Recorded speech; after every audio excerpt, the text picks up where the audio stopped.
The fast-moving developments in the coronavirus outbreak. A short time ago, 2 more deaths announced, and the State Department issuing an extraordinary travel warning. This as the virus continues its march across the country.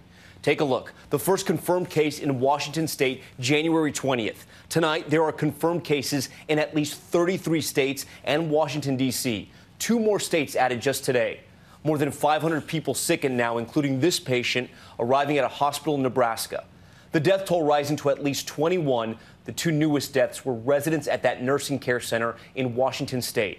And tonight, that cruise ship forced to circle off the coast of California is now set to dock in Oakland tomorrow as the U.S. State Department warns Americans against boarding cruise ships.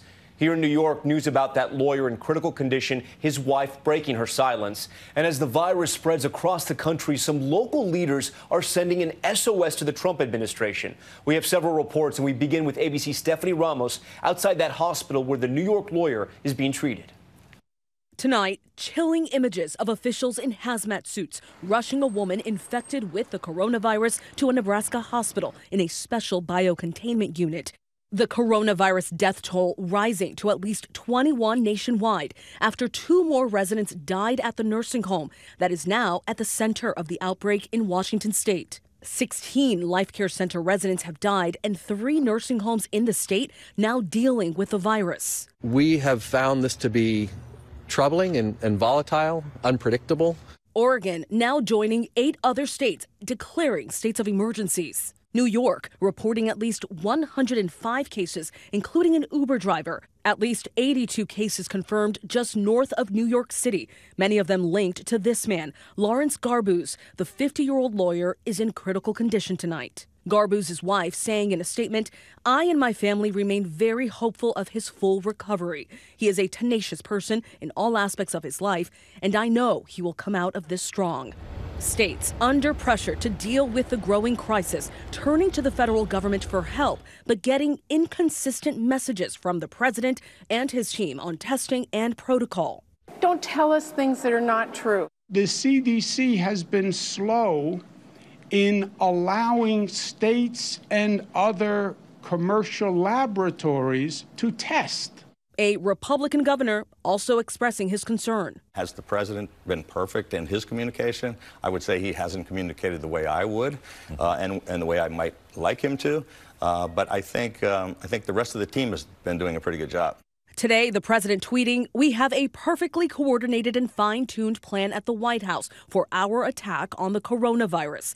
But when George asked a member of the president's own task force, Dr. Ben Carson, to explain the federal government's responsibility, he appeared to add to the confusion. I think it's time for people to really indulge themselves in learning about how viruses are spread, and to take advantage of that knowledge in determining what their daily activities are going to be. I'm confused by the message you're sending right now, Dr. Carson. I have to say, you seem to be putting all the responsibility back on individuals, saying that they should be thinking for themselves. I'm trying to ask you what, in the view of the government experts right now, what broader measures need to be taken?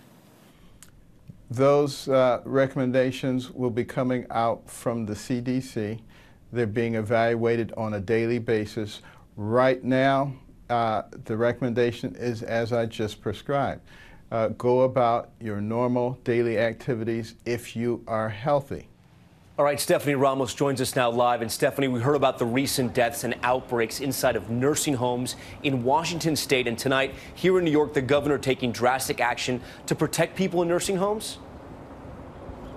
That's exactly right, Tom. New York State now has restricted access to nursing homes. Governor Cuomo adding outside visitors will not be allowed inside nursing homes in the New Rochelle area. That's where the lawyer who's been being treated here lives. The governor also says people should work from home if they can. Tom. All right, Stephanie Ramos leading us off tonight. Stephanie, thank you. Hi, everyone. George Stephanopoulos here. Thanks for checking out the ABC News YouTube channel. If you'd like to get more videos, show highlights, and watch live event coverage, click on the right over here to subscribe to our channel. And don't forget to download the ABC News app for breaking news alerts. Thanks for watching.